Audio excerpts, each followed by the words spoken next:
जय श्री कृष्ण। नमस्कार। श्रीमद् भगवद गीता के अध्ययन की श्रृंखला में 10वें अध्याय विभूति योग के आज के सत्र में सभी साध्यायियों का स्वागत एवं अभिवादन। ओमकार के नाद के साथ प्रार्थना करेंगे।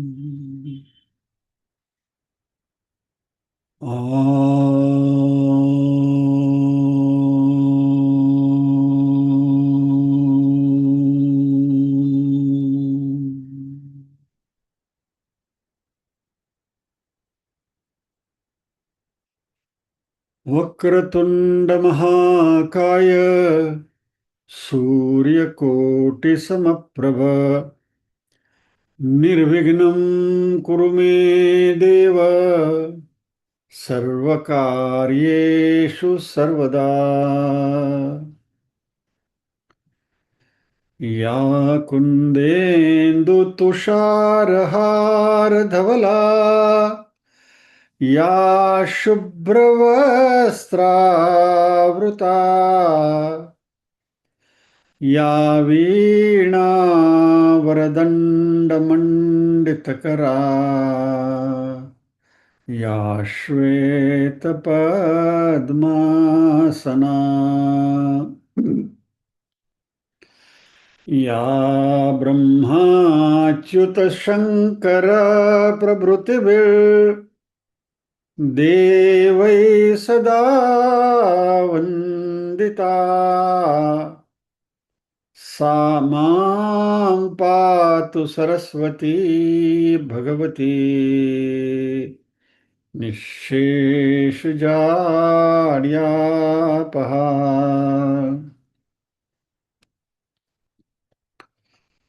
वसुदेवसुतं देवं कंसचाणूरमर्दनं देवकी परमानन्दं कृष्णं वन्दे जगद्गुरुम्। ॐ सहनाववतु सहनौ भुनक्तु सह वीर्यं करवावहै तेजस्विनावधीतमस्तु मा विद्विषावहै। ॐ शान्ति शान्ति शान्तिः। यत्र योगेश्वर कृष्णो यत्र पार्थो धनुर्धरः तत्र श्रीर्विजयो भूतिर्ध्रुवा नीतिर्मतिर्मम।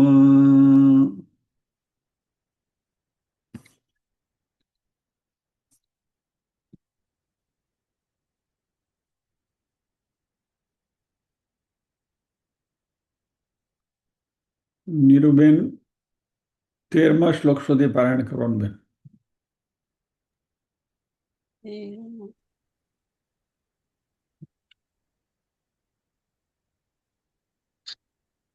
ओम श्री परमात्मने नमः।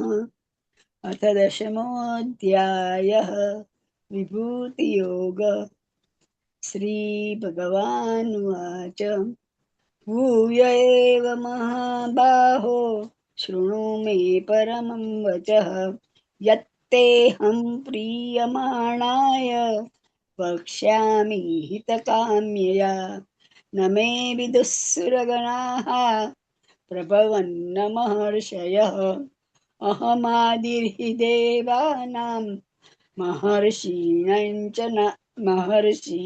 च सर्वशः यो मामजमनादिं च वेत्ति लोकमहेश्वरम् असम्मूढः समर्थ्येषु सर्वपापैः प्रमुच्यते।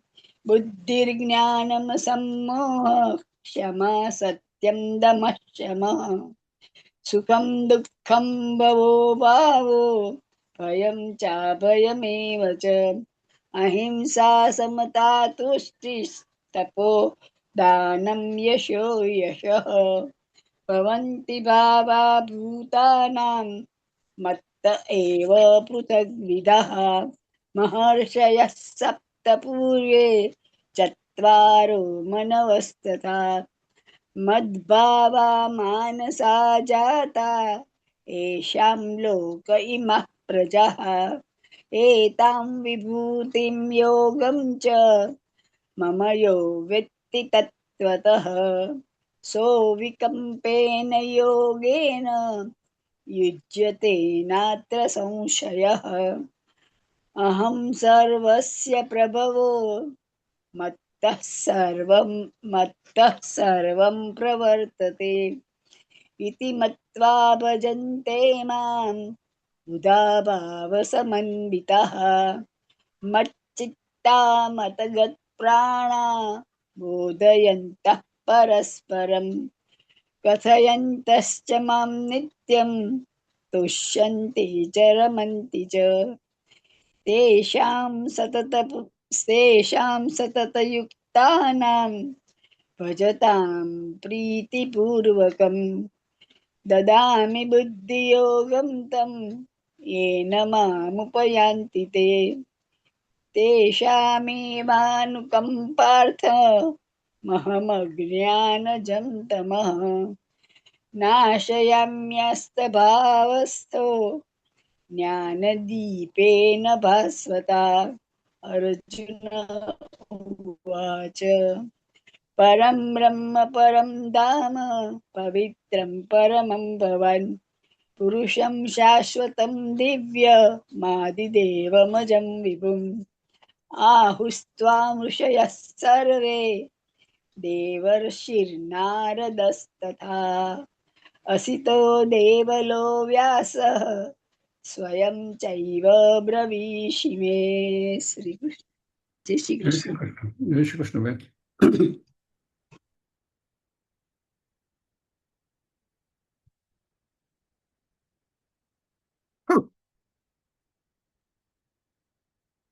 टेक्निकली स्पीकिंग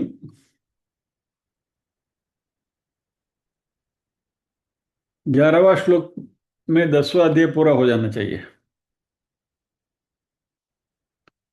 भगवान को जो कहना था वो कह दिया कि इस सृष्टि का सृजन करता मैं हूं और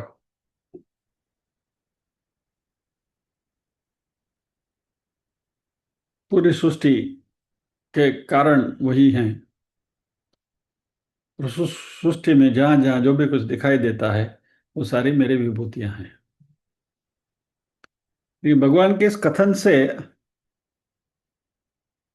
अर्जुन में और जिज्ञासा बढ़ी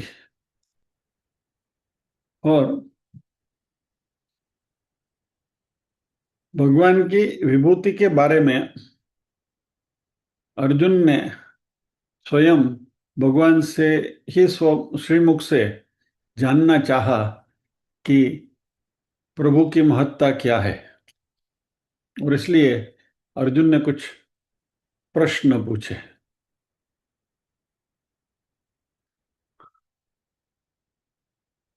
रुद्राष्टाध्याय जब भी हम करते हैं तो उसमें 2 अध्याय है। एक अध्याय नमक का है और एक चमक का है। नमक के अध्याय में शिव जी की आराधना है और चमक के अध्याय में शिव जी से हम वर मांगते हैं, हमें ये चाहिए, ये चाहिए, ये दो, ये दो, ये दो वगैरह। ऐसा कुछ नमक चमक यहाँ अर्जुन कर रहे हैं। 12वें श्लोक से लेकर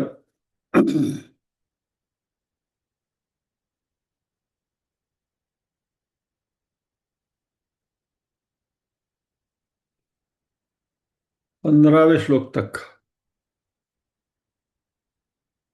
नमक है और 16, 17, 18 चमक है, एनोलॉजिकली देखेंगे क्या है वो। तो 12वां और 13वां श्लोक हमने देखे। उसमें अर्जुन ने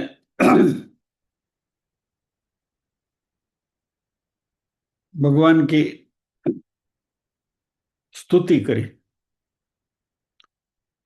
परम ब्रह्म परम धाम पवित्रम परमम भवान पुरुषम शाश्वतम दिव्यम आदिदेवम अजम विभुम आहुस्त्वं ऋषय सर्वे देवर्षि नारदस्तथा असितो देवलो व्यास स्वयं चैव ब्रवीषि में। अर्जुन अपनी स्तुति को आगे बढ़ा रहे हैं। तो आज जो हमारा जो नॉर्मल प्रवाह है, उस प्रवाह से थोड़ा हटके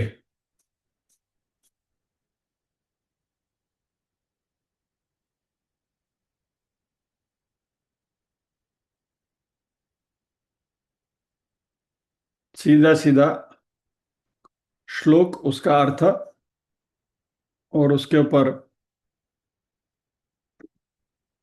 राम सुखदास जी की कमेंट्री देखते चलेंगे।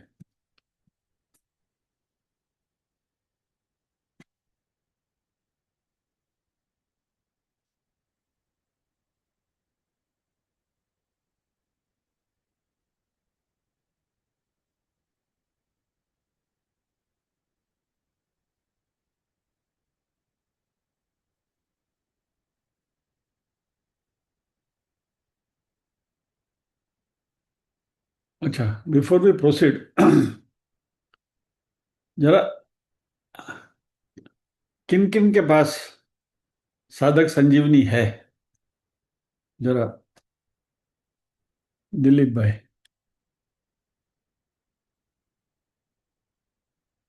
तृप्ति बहन, रीटा बहन, त्रिनेत्री बहन,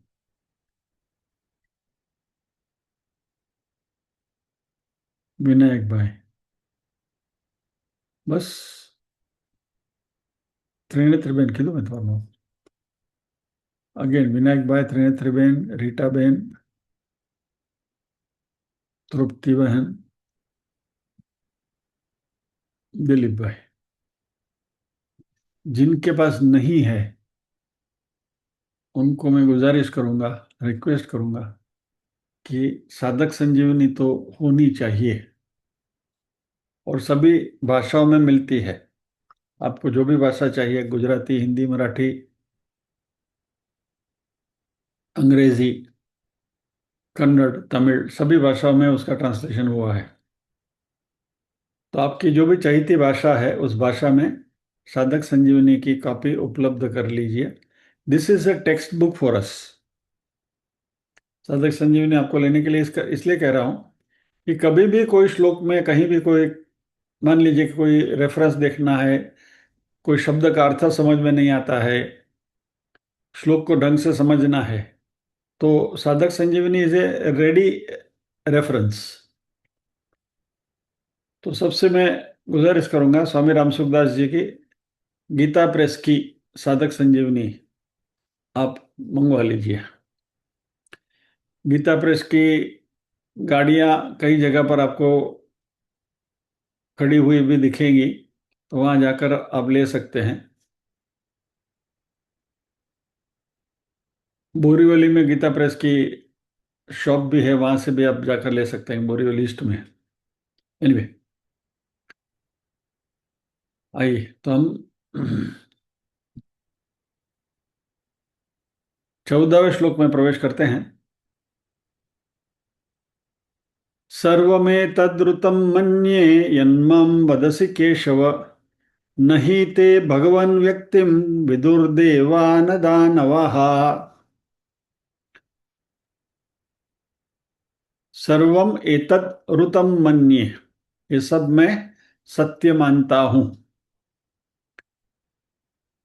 सत्य और ऋत के बीच में जो थोड़ा सा फर्क था, इसके बारे में हमने चर्चा करी है। सत्य में there can be relative truth, my truth and your truth, लेकिन ट्रुथ इज एब्सोल्यूट ट्रुथ। तो भगवान से अर्जुन कहते हैं कि आप जो भी कहते हैं वो सब मैं सत्य मानता हूं। यन माम वदसी केशव, जो आप मुझे बता रहे हैं। न ही ते भगवान व्यक्तिम विदुर्देवा न दानवाः। न यानी कि नहीं, भगवान यानी भगवान संबोधन है, आपके प्रकट होने का जो रहस्य है उसे न तो देव जानते हैं और न तो दानव जानते हैं। तो आपके बारे में प्रभु आप जो भी कह रहे हैं ये सब मैं सच मानता हूं।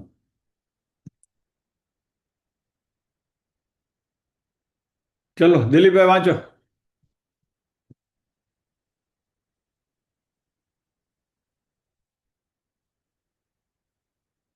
Unmute unmute. सर्वमेतद्युतं मन्ये यन्मा वदसि केशव। क नाम ब्रह्मा का है, अ नाम विष्णु का है, इस नाम शंकर का है और वह नाम वपु अर्थात स्वरूप का है। इस प्रकार ब्रह्मा विष्णु और शंकर जिसके स्वरूप है उसको केशव कहते हैं। अर्जुन का यहाँ केशव संबोधन देने का तात्पर्य है कि आप ही संसार की उत्पत्ति स्थिति और संहार करने वाले हैं। 7वें से 9वें अध्याय तक मेरे प्रति आप यत जो कुछ कहते आए हैं वह सब मैं सत्य मानता हूँ। और ये तत् अभी 10वें अध्याय में आपने जो विभूति तथा योग का वर्णन किया है वह सब भी मैं सत्य मानता हूँ। तात्पर्य है कि आपकी सबके उत्पादक और संचालक है। आपसे भिन्न कोई भी ऐसा नहीं हो सकता। आप ही सर्वोपरि है। इस प्रकार सबके मूल में आप ही है, इसमें मेरे को कोई संदेह नहीं है। भक्ति मार्ग में विश्वास की मुख्यता है। भगवान ने पहले श्लोक में अर्जुन को परम वचन सुनने के लिए आज्ञा दी थी। उसी परम वचन को अर्जुन यहाँ ऋतम अर्थात सत्यम कहकर उस पर विश्वास प्रकट करते हैं। नहीं ते भगवन व्यक्तिम विदुर्देवा न दानवा। आपने गीता चौथे अध्याय के 5वें श्लोक में कहा है कि मेरे और तेरे बहुत से जन्म बीत चुके हैं, उन सबको मैं जानता हूँ, तू नहीं जानता। इस प्रकार आपने 10वें अध्याय के दूसरे श्लोक में कहा है कि मेरे प्रकट होने की देवता और महर्षि भी नहीं जानते। अपने प्रकट होने का विषय में आपने जो कुछ कहा है वह सब ठीक ही है, कारण कि मनुष्यों की अपेक्षा देवताओं में जो दिव्यता है वह दिव्यता भगवत तत्व को जानने में कुछ भी काम नहीं आती। वह दिव्यता प्राकृत उत्पन्न और नष्ट होने वाली है। इसलिए वे आपके प्रकट होने को तत्व को हेतु को पूरा पूरा नहीं जान सकते। जब देवता भी नहीं जान सकते तो दानव जान ही कैसे सकते हैं। फिर भी यहाँ दानवाहा पद देने का तात्पर्य यही है कि दानवों के पास बहुत विलक्षण विलक्षण माया है, जिसमें जिससे वे विचित्र प्रभाव दिखा सकते हैं, परंतु उस माया शक्ति से वे भगवान को नहीं जान सकते। भगवान के सामने दानवों की माया कुंठित हो जाती है, कारण कि प्रकृति और प्रकृति की जितनी शक्तियां हैं उन सब में सबसे भगवान अतीत है। भगवान अनंत है, असीम है और दानवों की माया शक्ति कितनी ही विलक्षण होने पर भी प्राकृत सीमित और उत्पत्ति विनाशशील है। सीमित और नाशवान वस्तु के द्वारा असीम और अविनाशी तत्व को कैसे जाना सकता है। तात्पर्य यह हुआ कि मनुष्य देवता दानव आदि कोई भी अपनी शक्ति से सामर्थ्य से योग्यता से बुद्धि से भगवान को नहीं जान सकते, कारण कि मनुष्य आदि में जितनी जानने की योग्यता सामर्थ्य विशेषता है वह सब प्राकृत है और भगवान प्रकृति से अतीत है। त्याग वैराग्य तप स्वाध्याय आदि अंतकरण को निर्मल करने वाला है, पर इनके बल से भी भगवान को नहीं जान सकते। भगवान को तो अनन्य भाव से उनके शरण होकर ही उनकी कृपा से ही जाना जान सकते हैं। गीता 10वें अध्याय का 11वां और 11वें अध्याय का 54वां श्लोक। वरिष्ठ भाव। भगवान को अपनी शक्ति से कोई जान नहीं सकता, प्रत्युत भगवान की कृपा से ही जान सकता है। सोई जानही जेहि देहु जनाई, जानत तुम ही हो जाई। तुम्हारी ही कृपा तुम ही रघुनंदन, जान ही भगत भगत उर चंदन। मानस 127 भगवान के यहाँ बुद्धि के चमत्कार सिद्धियों नहीं चल सकती। बड़े बड़े भौतिक आविष्कारों से कोई भगवान को नहीं जान सकता। Thank you. जय श्री कृष्ण। ऐसे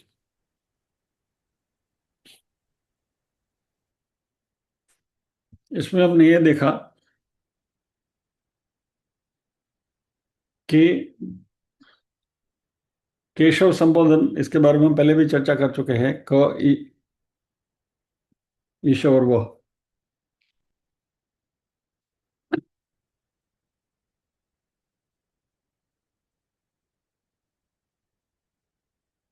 एक्चुअली यहाँ कुछ इन्होंने अलग तरीके से दिया है।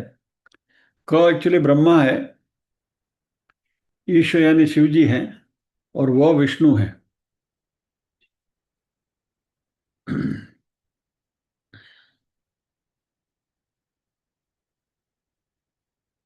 भगवान को जानने के लिए विश्वास की मुख्यता है, ये अर्जुन कह रहे हैं। आप जो कहते हैं वो रुत है। और देव और दानव भी नहीं जान सकते तो मानव भी तो कैसे जानेंगे, ये बात यहाँ हुई। और इसलिए अर्जुन भगवान से विनती कर रहे हैं कि आप ही अपने प्रभाव को बतलाइए। स्वयमेवात्मनात्मानं वित्थत्वं पुरुषोत्तम, भूत भावन भूतेश देवदेव जगतपते। इसमें पूरे भगवान के विशेषण ही है, नाम ही है। भूत भावन, हे भूत भावन, हे भूतेश, हे देवदेव, हे जगतपते, हे पुरुषोत्तम। आप स्वयं ही अपने आप से अपने आप को जानते हैं।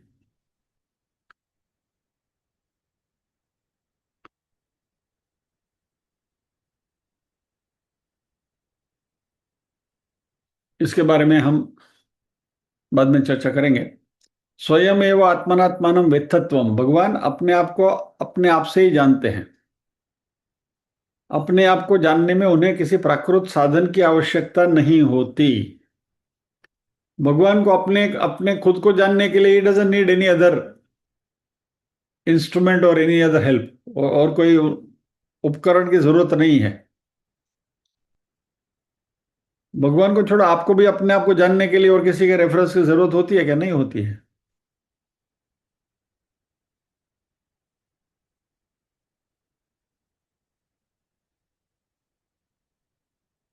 तो इस श्लोक का भाव यह है कि जैसे भगवान अपने आप को अपने आप से ही जानते हैं, अब ये पार्ट बहुत अगत्य का है। ऐसे ही भगवान के अंश जीव को भी अपने आप से ही अपने आप को अर्थात अपने स्वरूप को जानना चाहिए। अहम ब्रह्मास्मि, यानी भगवान स्वयं जैसे अपने आप को जान सकते हैं और उनके सिवा उनको संपूर्ण तरीके से कोई जान नहीं सकता। और क्योंकि हम भी भगवान के अंश है, ममैवांशो जीवलोके जीवभूत सनातन, हमारे में भी परमात्मा का अंश है। तो उस परमात्मा के अंश के स्वरूप वजह से हम भी अपने आप को अपने स्वरूप को जान लें। अपने आप को अपने स्वरूप का जो ज्ञान होता है वह सर्वथा करण निरपेक्ष होता है। करण यानी इंस्ट्रूमेंट, यानी अपने आप को जानने के लिए कोई इंस्ट्रूमेंट की, कोई साधन की जरूरत नहीं है। We can know our selves pretty well. अभी ये भौतिक शरीर में रहे हुए हम अहंकारी जीव को तो हम जानते ही हैं कि मैं कौन हूं, मैं जगमग दास हूं, बात अलग है। लेकिन हमारा जो सही स्वरूप है, हम परमात्मा के स्वरूप हैं, वह अनुभूति भी हम ही कर सकते हैं। इसके लिए किसी करण की यानी कि किसी उपकरण की, किसी इंस्ट्रूमेंट की जरूरत नहीं है। इसलिए इंद्रिया, मन, बुद्धि वगैरह, दे आर ऑल इंस्ट्रूमेंट्स, कुछ काम के नहीं है। तो आत्मज्ञान है वो भी अंदर से ही प्रकट होता है और अपने स्वरूप की पहचान हमें अपने आप होती है, यह भाव यहां बतलाया है। आप स्वयं ही अपने आप से अपने आप को जानते हैं, इसका तात्पर्य है कि जानने वाले भी आप ही हैं, जानने में आने वाले भी आप हैं, और जानना भी आप है। यानी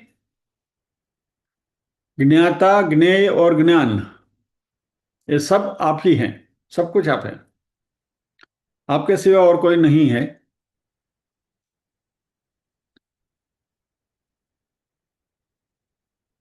तत्व को जानने की चेष्टा करेंगे तो तत्व से दूर हो जाएंगे, क्योंकि तत्व ज्ञेय बनाएंगे, जानने का विषय बनाएंगे, तभी तो उसको जानना चाहेंगे। तत्व तो सबका ज्ञाता है, ज्ञेय नहीं। ये बात बहुत अच्छी है, समझ लीजिए।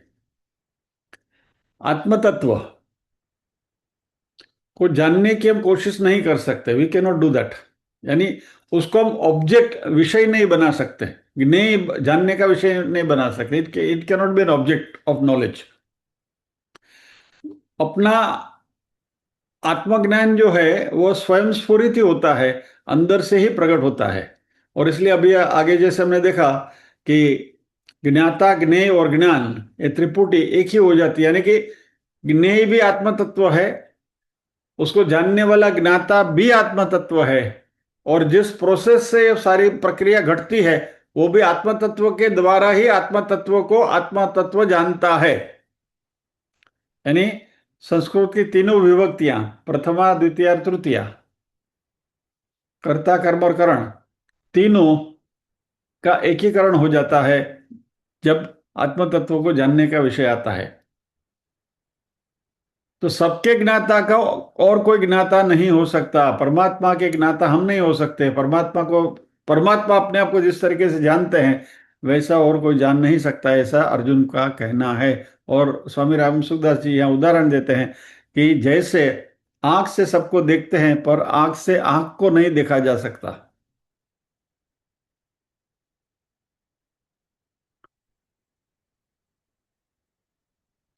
अगले श्लोक में अर्जुन कहते हैं,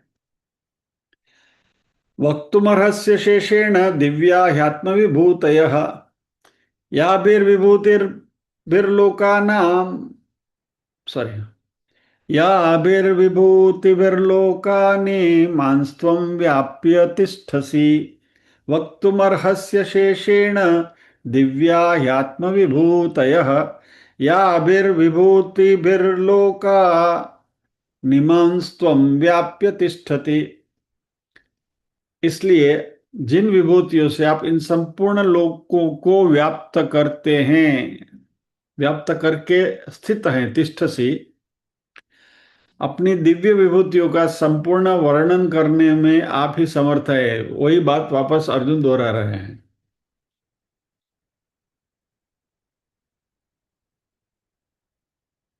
भगवान ने पहले यह बात कही थी, जो मनुष्य मेरी विभूतियों को और योग को तत्व से जानता है उसका मेरे में अटल भक्ति योग हो जाता है। उसे सुनने पर अर्जुन के मन में आया कि भगवान में दृढ़ भक्ति होने का यह बहुत सुगम और श्रेष्ठ उपाय है, क्योंकि भगवान की विभूतियों को और योग को तत्व से जानने पर मनुष्य का मन भगवान की तरफ स्वाभाविक ही खींच जाता है और भगवान में उसकी स्वाभाविक भक्ति जागृत हो जाती है। This is a simple logic. किसी भी व्यक्ति, प्रसिद्ध व्यक्ति है, उसके बारे में उनका हमने नाम सुना है कि हाँ फला फला, लेकिन जब भी उनके गुणों को, उनकी खूबियों को हम उनको निकटता से जब भी जानते हैं तब उनके प्रति हमारा अहोभाव बढ़ जाता है और we start respecting that person more. और इसलिए अर्जुन यह सोच रहे हैं कि भगवान के प्रति अभी अर्जुन के मन में भक्ति भाव तो प्रकट हो गया, अभी तक मित्र भाव था, भक्ति भाव भी प्रकट हो गया। भगवान का स्वरूप 7वें अध्याय से जो भगवान ने अपने स्वरूप का वर्णन करना शुरू किया तो अर्जुन को पता चल गया कि ये भाई मेरे मित्र के रूप में दिखते हैं शरीरधारी, लेकिन ये चीज कुछ और है। तो अभी अर्जुन ने जानना चाहा कि आप हैं क्या, आपका सही स्वरूप क्या है। तो अर्जुन के मन में भक्ति जागृत हुई, और क्योंकि अर्जुन अपना कल्याण चाहते हैं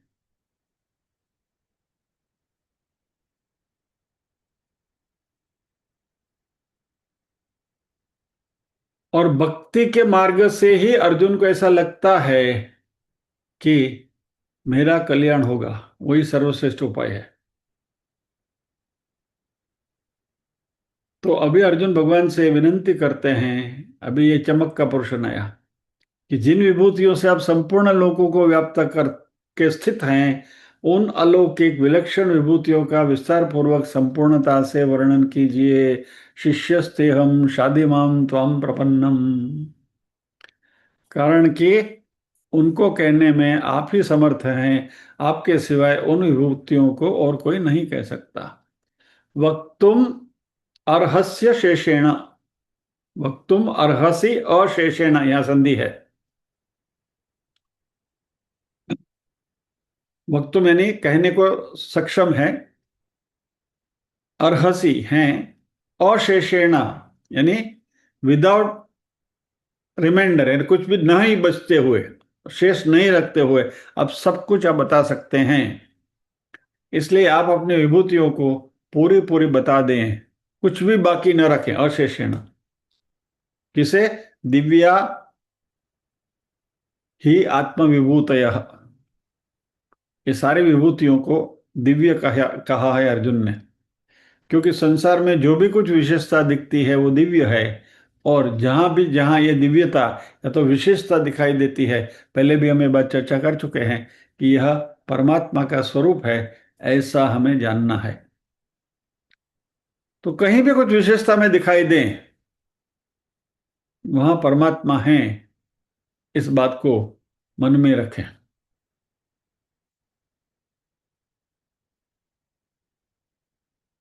कथम विद्यामहं योगिं स्वाम सदा परिचिन्तयन्, केषु केषु च भावेषु चिन्तयोऽसि भगवन् मया वः। कथम विद्यामहं योगिं स्वाम सदा परिचिन्तयन्, केषु केषु च भावेषु चिन्त्योऽसि भगवन् मया। योगी शब्द से भगवान को संबोधित किया, हे योगी। कथम विद्याम अहम योगिम त्वाम, मैं आप योगी को कैसे जानूं?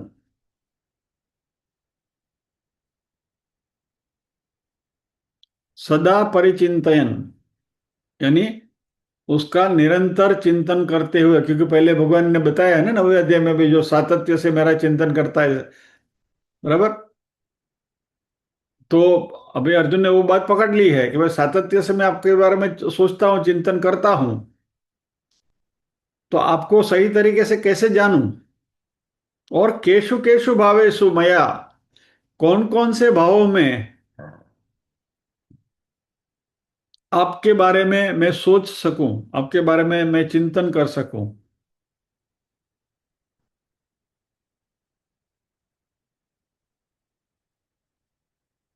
इसी अध्याय के 7वें श्लोक में जो भगवान ने कहा था कि जो मेरी विभूति और योग को तत्व से जानता है वह अविचल भक्ति योग से युक्त हो जाता है। इसलिए अर्जुन भगवान से पूछते हैं कि हरदम चिंतन करता हुआ मैं आपको कैसे जानूं? केशु केशु च भावेशु चिंतयोसी भगवान मया, 8वें अध्याय के 14वें श्लोक में आप देख लेना। भगवान ने कहा है कि जो अनन्य चित होकर नित्य निरंतर मेरा स्मरण करता है, अनन्या चिंतयो माम ये जना परिपासते तेषाम नित्याभियुक्ता नाम योगक्षेमम वहाम्यहम निर्वेद। बराबर, उस योगी को मैं सुलभता से प्राप्त होता हूं, उनका योगक्षेम का मैं ध्यान रखता हूं। फिर 9वें अध्याय में भी भगवान ने कहा है जो अनन्य भक्त मेरा चिंतन करता है उसका योग, सॉरी वो 9वें अध्याय का श्लोक मैंने बोला, योगक्षेम वहाम्यहम। तो कैसे मैं आपके बारे में चिंतन करूं, आपके बारे में मैं सोचूं, कहाँ कहाँ किस किस वस्तु में, व्यक्ति में, स्थान आदि में आपका चिंतन करूं? भगवान ने तो कह दिया है कि जहां जहां तू चिंतन करता है वहां मुझे ही देख। तो भगवान तो सभी जगह पर समाये हुए हैं। हरि तारा 6,000 नाम, क्या नाम है लखवी कंकोत्री, रोज रोज बदले मुकाम, क्या ठाम है लखवी कंकोत्री। तो भगवान तो सभी जगह पर है।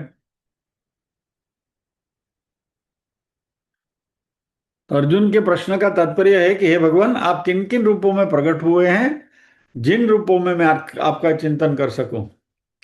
अर्जुन ने यह प्रश्न सुगमता पूर्वक भगवत प्राप्ति के उद्देश्य से किया है। अर्जुन साधक मात्र के प्रतिनिधि हैं, अतः उनका प्रश्न साधकों के लिए है। अभी भगवान के नाम गिनने बैठेंगे ना तो पागल हो जाएंगे। They are infinite. इसलिए भगवान अपनी अपनी वो जो प्रक्रिया है वो भी सरल कर देंगे। विष्णु सहस्त्र नाम के 1000 श्लोक भी हम याद नहीं कर पाते हैं, अब ये अनंत जो है उनको तो कैसे याद रखेंगे।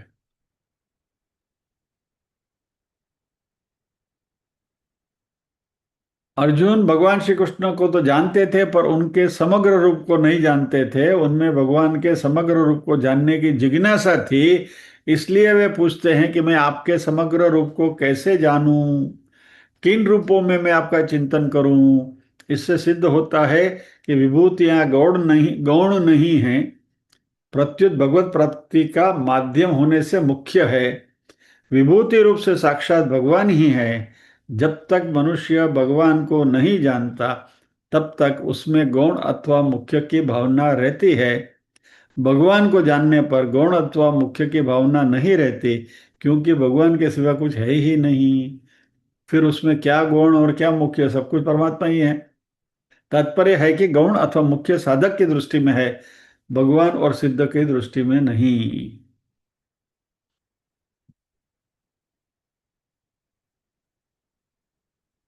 विस्तरेणात्मनो योगम विभूतिम च जनार्दन भूय कथय तृप्तिर्हि शृण्वतो नास्ति मे मृतम। वाह। विस्तरेणात्मनो योगम विभूतिम च जनार्दन भूय कथय तृप्तिर्हि शृण्वतो नास्ति मे मृतम। जनार्दन, हे जनार्दन, आत्मना योगम च विस्तरेण, विस्तार से, आत्मनः अपने योग और विभूतियों को, भूयः कथय फिर से कहिए, क्योंकि आपके अमृतमय वचन सुनते सुनते मेरी तृप्ति नहीं हो रही है, मेरी प्यास बढ़ती जा रही है। आपके बारे में सुनने के लिए मैं बार बार लालायित हो रहा हूं। तो आप अपनी विभूतियों का वर्णन हे प्रभु स्वयं ही करिए।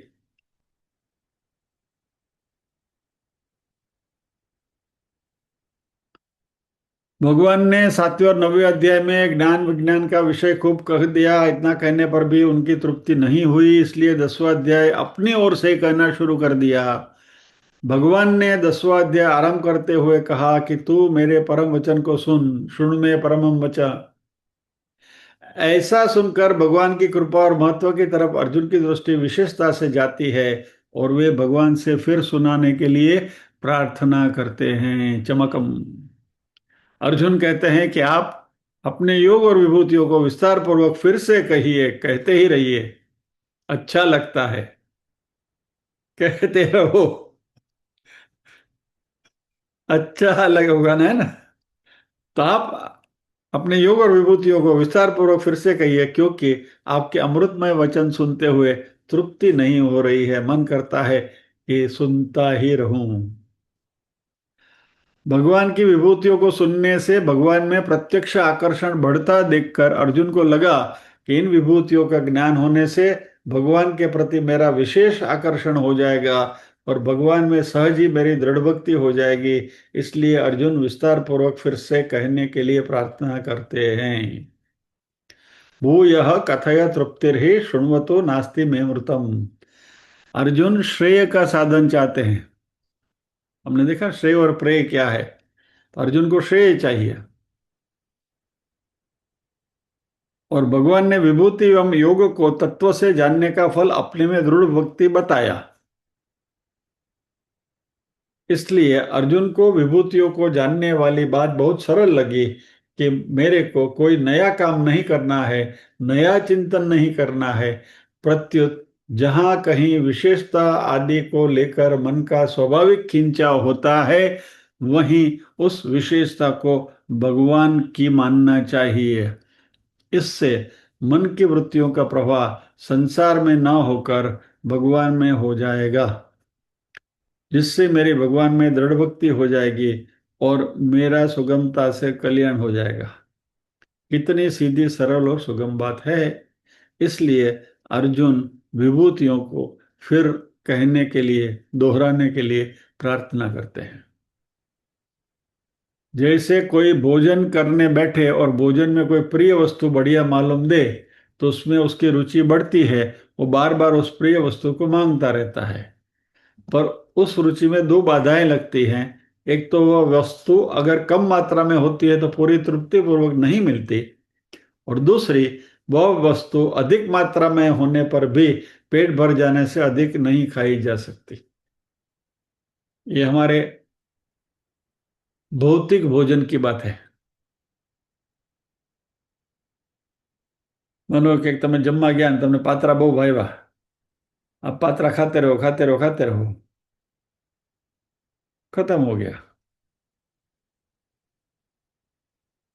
तो फिर आगे आगे तो मिलेगा नहीं, तो तृप्ति नहीं होगी। और बहुत खा लिया तो भी ये हो जाता है, क्योंकि फिर आगे आप खा नहीं सकते। मन में इच्छा खाने की है, फिर भी पेट भर गया तो नहीं खा सकते। तो ये भौतिकता की बात है। लेकिन परमात्मा के बारे में, एक तो कभी खत्म नहीं होती भगवान का नाम, और भगवान के नाम में जो मिठास है वो कभी भी खत्म ही नहीं होती। It is infinite, insatiable. और दूसरा, आप जितना भी नाम स्मरण करो उससे कोई डाइजेशन नहीं होने वाला है, अपचा नहीं होने वाला है, गैस नहीं होने वाला है, कुछ नहीं होने वाला है। तो भगवान की विभूतियों का और अर्जुन की विभूतियां सुनने की रुचि का अंत ही नहीं आता। कानों द्वारा अमृतमय वचनों को सुनते हुए न तो उन वचनों का अंत आता है और न उनको सुनते हुए तृप्ति ही होती है। अतः अर्जुन भगवान से प्रार्थना करते हुए कहते हैं कि आप ऐसे अमृतमय वचन सुनाते ही जाइए। जैसे भूख को अन्न और प्यासे को जल अच्छा लगता है, ऐसे ही जिज्ञासु अर्जुन को भगवान के वचन बहुत विलक्षण लगते हैं। उनको भगवान के वचन ज्यों ज्यों विलक्षण दिखते हैं, त्यों त्यों ही उनका भगवान के प्रति विशेष भाव प्रकट होता जाता है। अर्जुन की प्रार्थना स्वीकार करके भगवान अब आगे के श्लोक से अपनी विभूतियां और योग को कहना आरंभ करेंगे।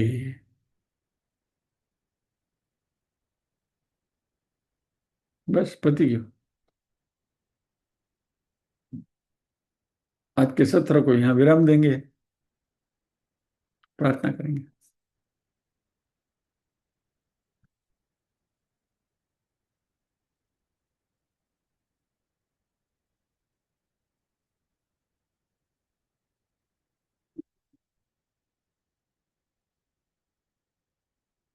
ओम असतो मा सद्गमय, तमसो मा ज्योतिर्गमय, मृत्योर्मा अमृतंगमय। सर्वेषां स्वस्तिर्भवतु, सर्वेषां शांतिर्भवतु, सर्वेषां मंगलं भवतु, सर्वेषां पूर्णं भवतु। लोका समस्ताः सुखिनो भवन्तु, लोका समस्ताः सुखिनो भवन्तु। नाहं कर्ता हरिः कर्ता, हरिः कर्ता हि केवलम्। ओम शांति शांति शांति ही। सभी के हृदय कमल में विराजमान परम कृपालु परमात्मा को वंदन करते हुए आज के सत्रों को विराम देते हैं। अगले शनिवार फिर मिलेंगे। आगे नहीं बढ़ना है इन्हीं श्लोकों के साथ। जय श्री कृष्ण।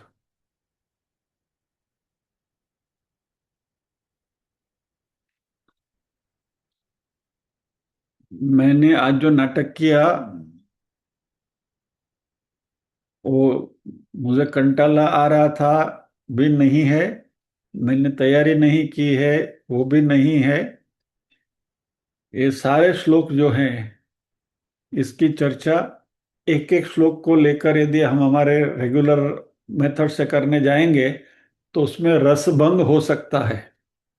इसलिए भी अगला जो सत्र होगा उसमें सारे श्लोक जो अर्जुन के 12 से 18 तक के जो श्लोक हैं उन सबको साथ में लेकर अर्जुन जो कहना चाहते हैं उसकी हम चर्चा करेंगे। जय श्री कृष्ण।